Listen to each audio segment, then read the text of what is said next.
ng bayan, maasahan anumang panahon. Magandang araw po sa ating lahat. Narito na ang latest update sa lagay ng ating panahon ngayong araw ng Sabado, July 5, 2025 at sa binabantayan nating si Bagyong si Bising. Patuloy na lumalayo sa kalupaan ng extreme northern Luzon ang Bagyong si Bising at huli itong namatan ng Pag-asa sa layong 480 kilometers kanluran ng Basco, Batanes. Taglay nito ngayon ang lakas ng hangin na umaabot sa 75 kilometers per hour malapit sa gitna at pagbugsong umaabot sa 90 kilometers per hour. Sa ngayon ay kumikilos ito ng pakanluran ng mabagal. Isa na itong ganap na tropical storm category kaya pinangalanan na ito at may international name na Danas. Ayon sa Pag-asa, may epekto pa rin ang trough o extension nito sa Batanes at Babuyan Islands kaya magkakaroon pa rin ng maulap na kalangitan na may mga kalat-kalat na pagulan at pagkidlat pagkulog sa mga lugar na ito. Posible rin naman ang banta ng mga bagbaha at pagguho ng lupa lalo na kung may mga katamtaman at minsan ay malalakas na pag-ulan.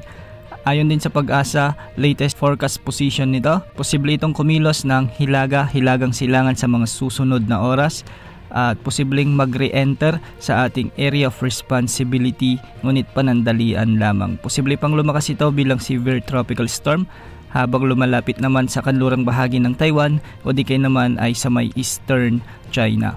At dahil nga sa Bagyong si Bising, pinalalakas pa rin nito ang hanging habagat na siyang magdadala naman ng maulap na papawirin na may mga scattered rains and thunderstorms sa Metro Manila, Ilocos Region, Cordillera Administrative Region, sa may Central Luzon, Calabarzon, kasama ng Mimaropa at ang nalalabing bahagi ng Cagayan Valley. Kaya posible pa rin ang banta ng mga biglang pagbaha o pagguho ng lupa sa mga lugar na ito lalo na kung may mga katamtaman at minsan ay malalakas na pag-ulan. Para naman sa nalalabing bahagi ng ating bansa ay magiging bagyang maulap hanggang sa maulap naman ang mga papawirin na may mga isolated rain showers and thunderstorms dulot pa rin ng umiiral na southwest monsoon.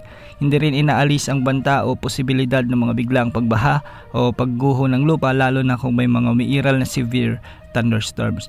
Samantala, mga matataas na pag-alon naman ang inaasahan sa mga karagatan ng Northern Luzon at posible ang mga pag-alon hanggang 3.4 meters. Para naman sa mga baybayin, sa nalalabing bahagi ng ating bansa ay posible ang mga pag-alon hanggang 2.1 meter. Sa susunod na 3 hanggang 5 araw ay wala naman tayong namomonitor na bagong bantang bagyo na posibleng makapekto o pumasok sa ating area of responsibility.